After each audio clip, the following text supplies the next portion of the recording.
আজ আমি শোলা কচু রান্না করেছি চিংড়ি মাছ দিয়ে। খুবই টেস্টি, খুবই সুস্বাদু একটা রেসিপি।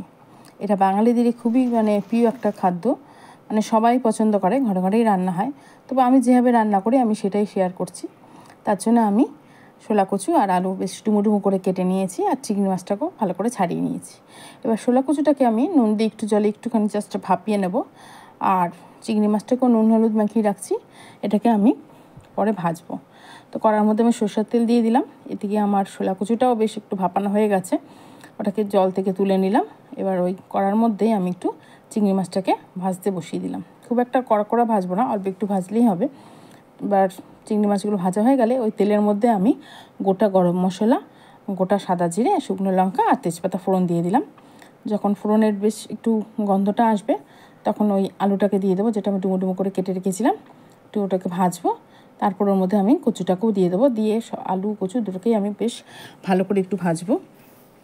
তারপরে এর মধ্যে আমি দিয়ে দেবো একটুখানি নুন আর হলুদ, যে যেমন নুন খান সেই হিসাবে দেবেন আন্দাজ মতো, দিয়ে ভালো করে ভাজবো। মোটামুটি ভাজা হয়ে আসলে তখন ওর মধ্যে আমি দিয়ে দেবো আদা কাঁচা লঙ্কা পেস্ট করে রেখেছিলাম, আর দিয়ে দেবো 1 চামচ জিরে গুঁড়ো আর 1 চামচ ধনে গুঁড়ো আর অল্প একটু চিনি।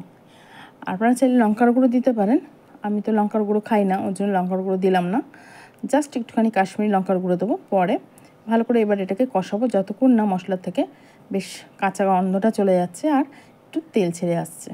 এবার কষাতে যখন পুরো এটা শুকনো হয়ে আসবে তখন এর মধ্যে আমি দিয়ে দেবো আর একটু জল, আর দিয়ে দেবো চিংড়ি মাছটা।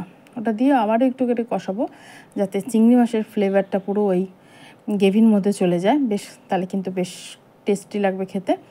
যতক্ষণ যদি গ্রেভির মধ্যে ফ্লেভারটা না যায় তাহলে কিন্তু তরকারির টেস্ট আসবে না। এই জন্য একটু ভালো করে এটাকে কষাবো।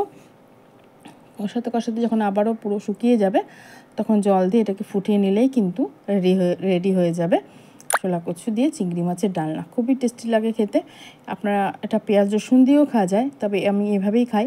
এভাবে আপনারা একটু ট্রাই করবেন, খুবই ভালো লাগে খেতে। এবং যখন পুরো শুকনো হয়ে আসবে তখন ওপর থেকে একটু জল দিয়ে দেবেন, যে যেরকম একটু ঝোল চান সেই অনুযায়ী। আমি একটু মাখাই করবো, তাই বেশি জল দিলাম না। আর ওপর থেকে দিয়ে দিলাম একটুখানি গরম মশলা। আপনারা চাইলে একটু ঘিও দিয়ে দিতে পারেন, খুব টেস্টি লাগে খেতে। অবশ্যই এইভাবে একবার ট্রাই করে দেখবেন, পেঁয়াজ রসুন ছাড়া খুব ভালো লাগে খেতে। কচুর একটা নিজস্বই একটা আলাদা টেস্ট আছে।